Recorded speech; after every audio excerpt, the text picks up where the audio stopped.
جب افطار کا وقت قریب آیا تو امیر المومنین نے جناب زینب کو بلا کے یہ ارشاد فرمایا کہ بیٹی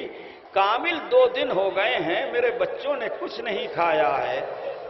بیٹی آج میں یہ چاہتا ہوں کہ سب بچے میرے سامنے افطار کریں، دسترخوان بچھایا جائے۔ دسترخوان بچھایا گیا،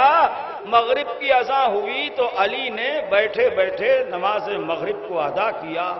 نماز بیٹھے بیٹھے ادا ہوئی اور پھر اس کے بعد آہستہ آہستہ دسترخوان کے قریب آئے، سب کو بلایا اور ایک مرتبہ سر مبارک کو بلند کیا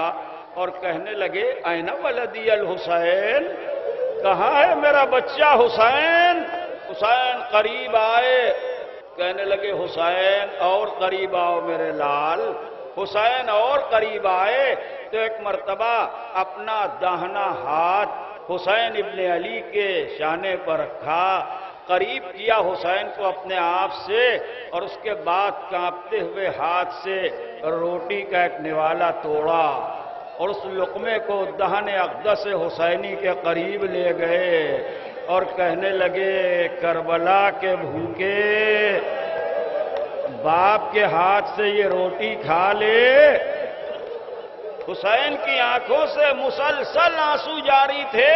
تو کہنے لگے رونا نہ حسین، رونا نہیں، صبرن یا ابا عبداللہ، ابھی تو بہت رونا ہے۔